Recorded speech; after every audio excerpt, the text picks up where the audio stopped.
CISF 56வது ஆண்டு எழுச்சி தின கொண்டாட்டத்தையொட்டி ராணிப்பேட்டை மாவட்டம் அரக்கோணத்தில் உள்ள தக்கோலம் பயிற்சி மையத்தில் பிரம்மாண்டமான விழாவில் மத்திய உள்துறை அமைச்சர் அமித்ஷா பங்கேற்றுள்ளார். அதன் நேரலை காட்சிகளை காணலாம்.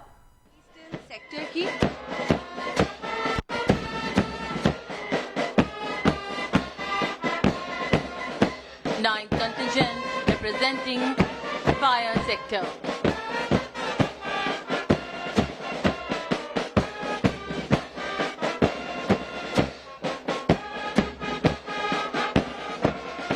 दसवीं एवं अंतिम टुकड़ी NCR सेक्टर की है.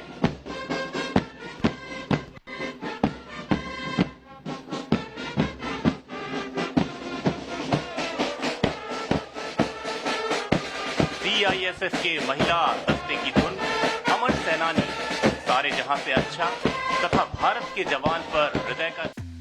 हे कांग्रेस யாரந்த பையன்? கல்யாணம் இல்ல, நான் பிசினஸ் ஸ்டார்ட் பண்ண போறேன். எப்படி? பாஸ் வாலா. பாஸ் வாலா, பி தி பாஸ்.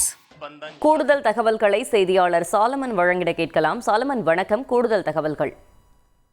மத்திய தொழில் பாதுகாப்பு படையின் 56ஆம் ஆண்டு எழுச்சி தினத்தை ஒட்டி இங்கு ராணிப்பேட்டை மாவட்டத்தில் உள்ள தக்கோலம் பயிற்சி மையத்துல ஒரு பிரம்மாண்ட நிகழ்ச்சியானது நடைபெற்று வருகிறது.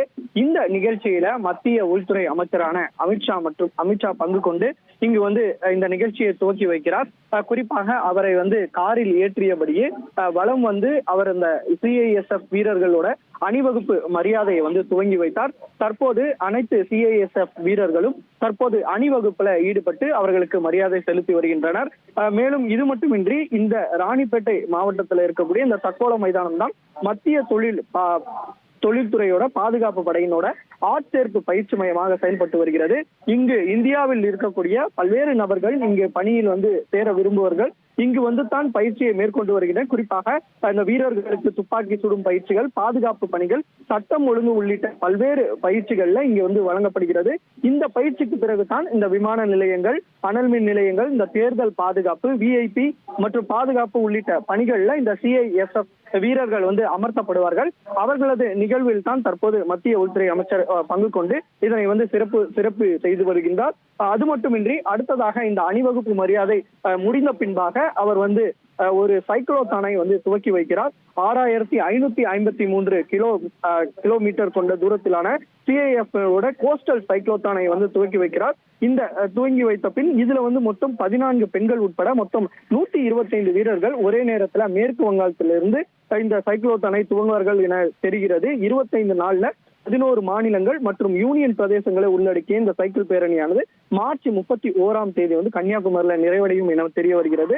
இந்த பேரணி துவக்குவதற்கான காரணம் கடலோர பாதுகாப்பு குறித்த விழிப்புணர்வை பரப்புவதற்கும் கடத்தல் ஊடுருவல் மற்றும் பிற சட்டவிரோத நடவடிக்கைகளை எடுத்து போராடுவதற்கும் இந்த சைக்ளோத்தான இயக்கமானது செயல்பட இருப்பதாகவும் அவர் தெரிவித்து இதனை துவக்கி வைக்க உள்ளார். இந்த நிகழ்வுல, இந்த பிரம்மாண்ட நிகழ்வுல பாத்தீங்கன்னா பாஜகவோட மாநில தலைவர் அண்ணாமலை மற்றும் மத்திய இணை அமைச்சர் எல்முருகன் உள்ளிட்ட பலர் கலந்து கொண்டுள்ளார்.